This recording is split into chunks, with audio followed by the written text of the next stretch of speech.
Have you ever thought, wow, that's way too much money to spend for that thing? Like, you have way too much money when you own one of those things. More after the break. Well, hello, it's Jennifer Cramer Lewis here, and welcome to the Audacious Podcast. So what is the Audacious Podcast, you ask yourself? Well, the Audacious Podcast is all about audacious life and living. And doesn't that sound delicious? So what if you actually didn't have to have a problem to ask for more to come into your life? And what would it be like for you to have more than your fair share of everything? More money, more possibilities, more friends, more lovers, more food, more delicious, juicy, fun times in your life, more vacations, even trips across the world, more profitable clients, more everything? So that's what the Audacious Podcast is all about. It's asking you to create more in your life and inviting you to that paradigm. So, what do you do when you notice yourself separating from opulence or wealthy people's things? Here's my top 3 tips and tools that you can use to keep the financial floodgates open in your life and business and create more for you. Even a 4-door Porsche, if that would add to your life. Tip number 1. What if you are connected to everything, including opulence and wealth?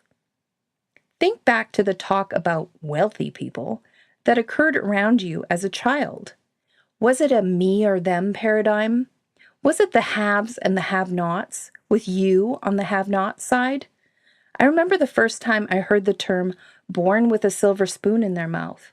Instead of separating, I was more curious about what that would be like. What would my life be like if I was born with a silver spoon in my mouth?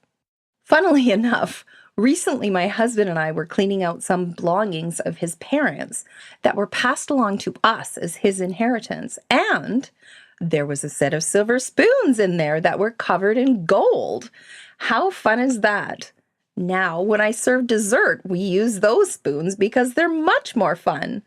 Notice the things that you would choose if you were wealthy and the things that you wouldn't. Some of my friends have millions of dollars worth of land. Some horses. Some antiques.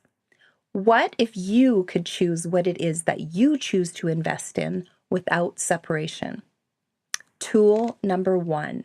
A question you could ask is, Universe, please show me where I have separated myself from wealth, prosperity, investments, accumulation, and cash. Then notice and journal what pops up for you over the next few weeks and when something shows itself to you. Ask, Universe, please show me what including this thing in my life would be like. Tip number 2. What futures are you already creating? What if you are already making giant strides in your financial future? There's something called the wedge effect. Even being aware of changes that you would like to make in your financial future creates changes. How much have you changed financially in the last 5 years? The 5 years before that? Have a look at the financial realities of your parents, your grandparents. What can you choose every day that those people could not even conceive of? I remember noticing when I didn't mentally have to calculate the amount of groceries I was buying and stopping and rejoicing that I had created a financial reality that did not include worrying about getting a good deal on my groceries, and that I could choose the foods that my body was attracted to rather than buying what was on sale or stretching my budget. Not there yet? What if that could be a financial target for you? Always having more money in your bank account at the end of the month than you have used for your life and living. Tap into that. What future would you create just by asking for that to show up for you? Tool number 2.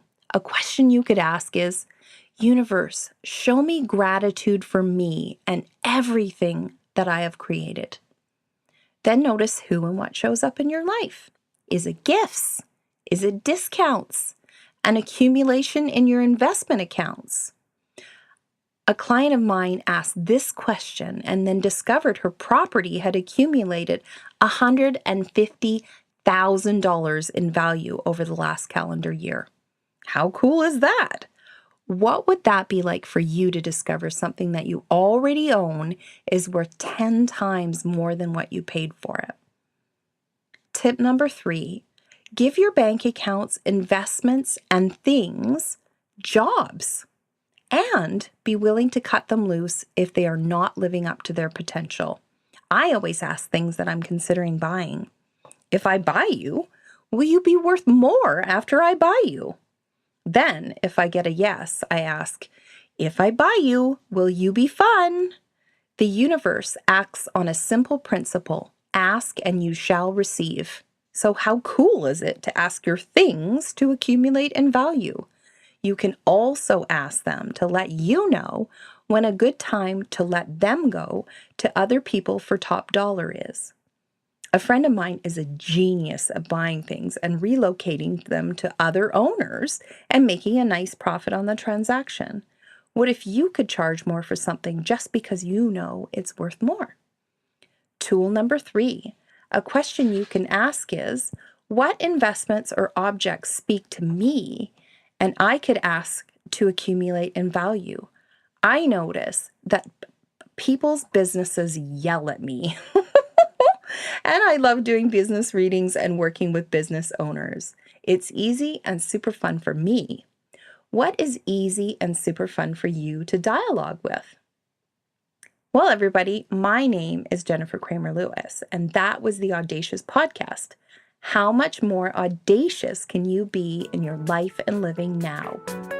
Oh my goodness, I almost forgot to ask.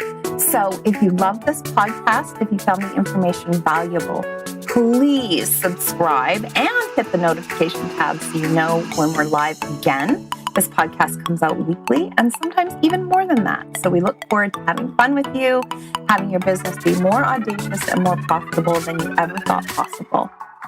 Thank you so much. My name is Jennifer Cramer Lewis, and this is the Audacious Podcast. See you again soon.